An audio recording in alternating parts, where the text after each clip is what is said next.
मित्रो नमस्कार. कालपासून हिंदूंच्या प्रकाश पर्वाला सुरुवात झाली आहे. वसुबारस काल होती, आज धनतेरस. पुढच्या 3-4 दिवसात एकामागोमाग येणाऱ्या नरक चतुर्दशी, बलिप्रतिपदा आणि लक्ष्मीपूजनाच्या निमित्तानं तुम्हा सर्वांना म्हणजे माझ्या आकार परिवाराला माझ्या वतीनं आगाऊ मनपूर्वक शुभेच्छा. मित्रो, सणासुदीच्या दिवसात कुठल्याही अभद्र किंवा अमंगळ विषयांवर चर्चा करायलाच नको खरं तर.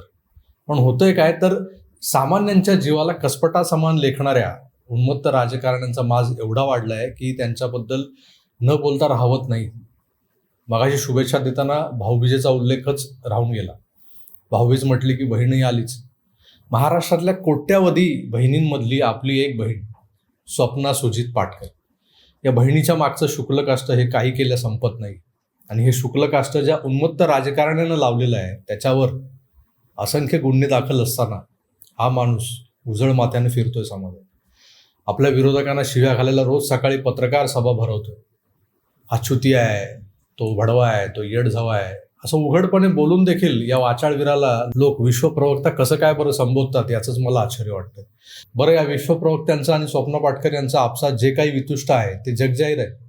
पत्राचाळ घोटाळ्यात जो काय पैसा मनी लॉन्ड्रिंगच्या माध्यमातून राऊतांचा मानसपुत्र आणि स्वप्ना पाटकर यांचे पतिराज सुजित पाटकर याच्याकडे वळवला गेला होता. त्या पैशांमधून काही प्रॉपर्टीज खरेदी केल्या गेल्या होत्या, ज्या अनुक्रमे स्वप्ना सुजित पाटकर, मनीषा रवींद्र वायकर, रश्मी उद्धव ठाकरे यांच्या नावे अलिबागमध्ये विकत घेतल्या गेल्या, ज्याची CBI चौकशी सुरू आहे.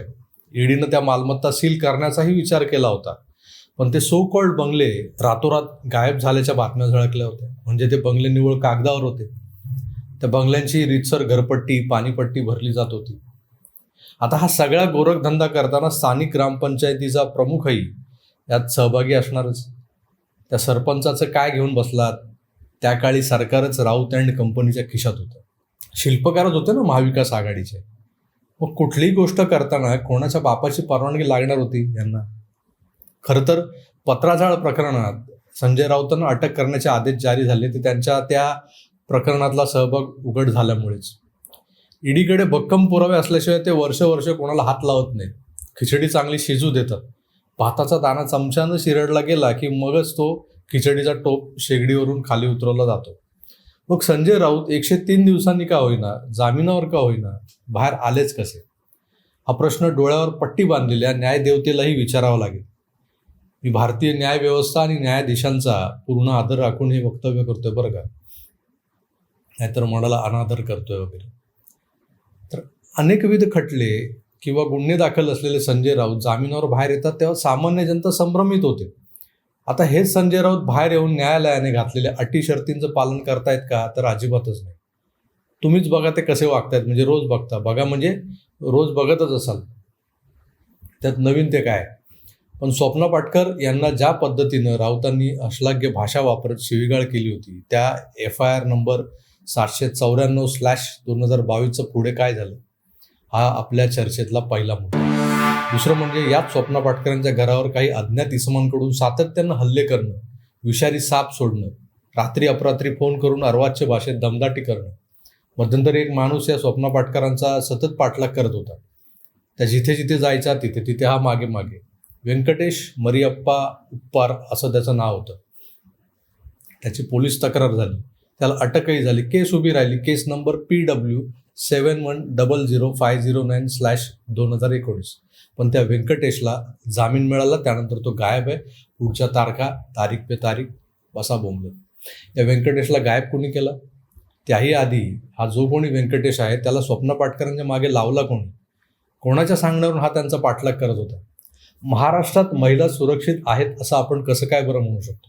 स्वप्ना पाटकर या महिलेला त्रास देऊन तिला नामोहरम करून आपल्या मानसपुत्राला घटस्फोट मिळवून द्यायचा आहे.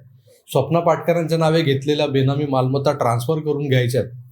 यासाठी साम दाम दंड भेद असे सारे प्रयत्न सुरू आहेत. पेशानं मानसोपचार तज्ज्ञ असणाऱ्या स्वप्ना पाटकर यांची डिग्री फेक आहे. त्यांनी या डिग्रीचा गैरवापर करून लोकांची फसवणूक केलेली आहे अशा खोट्या तक्रारी करून संजय राऊतांनीच स्वप्ना पाटकरांना तुरुंगवास घडवला आपल्याला माहिती. आज सगळ्याच प्रकारचा त्रास होईल, मानसिक छळ होईल याची व्यवस्था केली. एक राजकारणी एवढा पॉवरफुल कसा काय बरं असू शकतो? जो राज्याच्या गृह खात्यालाही मॅनेज करून दाखवतो. आता तुम्ही म्हणाल, स्वप्ना पाटकर यांच्या छळाच्या कहाण्या आता महाराष्ट्राला नव्या राहिलेल्या नाहीत, सतत कशाला तेच तेच सांगत असतात. बरोबर आहे तुमचं. खरं तर या कटू आठवणी किंवा तसले प्रसंग आपण विसरून जायला हवेत. किमान स्वप्ना पाटकरांनी तर बरंच भोगलंय, आता त्या बिचारीला शांतचित्तानं जगू द्यायला हवं. पण अद्याप संजय राऊतांचा मनसुबा पार पडलेला नाही. स्वप्ना पाटकर जोवर ते सांगतायत त्या पेपर्सवर सह्या करत नाहीत, तोवर ही छळवणूक सुरूच राहणार आहे. स्क्रीनवरचा FIR पहा. परवा मध्यरात्री पुन्हा कोण्या अज्ञातानं स्वप्ना पाटकरांच्या घरावर हल्ला केला. एका दारूच्या बाटलीत धमकीची चिठ्ठी टाकून ती बाटली घराच्या कंपाऊंडमध्ये फेकली गेली. ती बाटली फुटली. त्या आवाजानं पाटकरांचे सिक्युरिटी गार्ड्स सगळे अलर्ट झाले.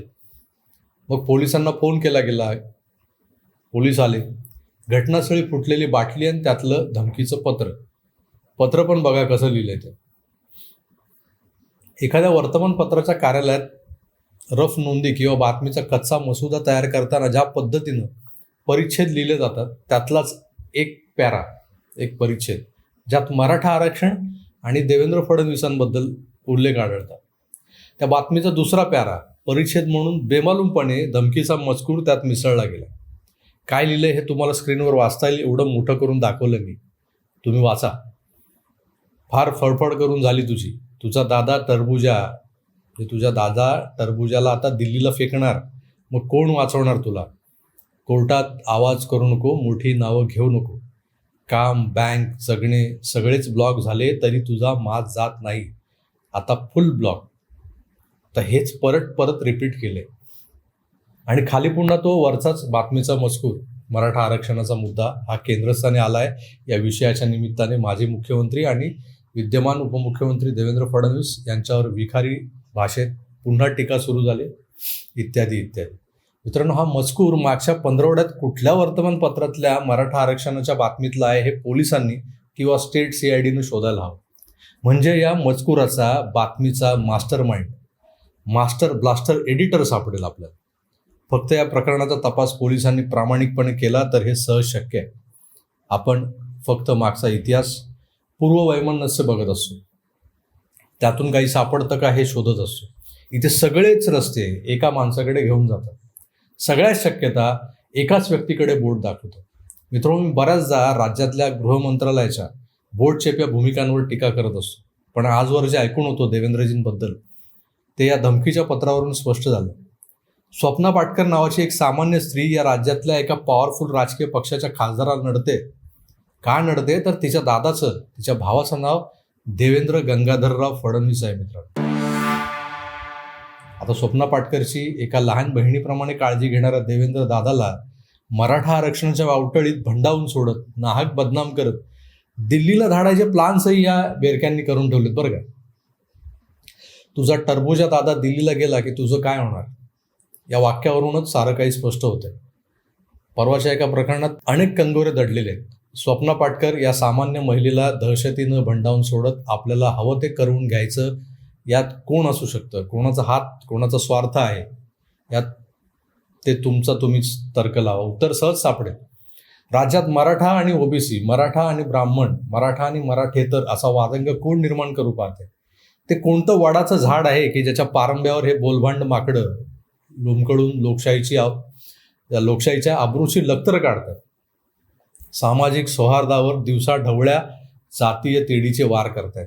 कुठलं गटार सकाळ सकाळीच व्हायला लागतं आणि त्या दुर्गंधीवर आपला चाय बिस्कुट मीडिया आपल्या दिवसाची बेगमी करून ठेवतो. मित्र, कोण हे उन्मत्त राजकारणी, काय नावं आहे त्यांची, हे सगळं तुम्हालाही माहिती आणि सरकारलाही. पण कुठेतरी पाणी मुरतं एवढं नक्की, यांच्यावर कारवाया मात्र होत नाहीत. या चोर दरोडेखोरांना जामीन मिळतात. कोविड काळात गोरगरीब जनतेला वाटण्यासाठी बनवलेल्या खिचडीतही हे कट मारतात. मैताच्या कफन खरेदीतही मलिदा कमवतात आणि हा पैसा आपल्या पोरीबाळींच्या, आपल्या भावाच्या खात्यावर वळता करतात. जसा या आधी तो सुजित पाटकर नावाच्या मानसपुत्राच्या खात्यात आणि तिथून स्वप्ना पाटकरांच्या नावे संपत्ती खरेदी करण्यात. म्हणजे बळीचे बकरे सगळे आप्तस्वकीय, किंबहुना बकरा बनवण्यासाठीच नाती जोडायची, मानसपुत्र, मानसकन्या, भाऊ, बहीण, आणखी काय काय. आपण मात्र करून सवरून मोकळे. असो, फिरून फिरून हा मामला न्याय व्यवस्थेपर्यंत येऊन ठेपतो. आपण त्या व्यवस्थेचा आदर करायचा आणि निमूटपणे जे जे होतंय ते पाहायचं, नाही का? तुमचंही मत मला वाटतं याहून वेगळं नसेल. त्यामुळे तूर्तास मी इथेच थांबतो. पुन्हा भेटूच. तर आपली काळजी घ्या आणि पाहत राहा कार्डिजी 9. धन्यवाद. नमस्कार.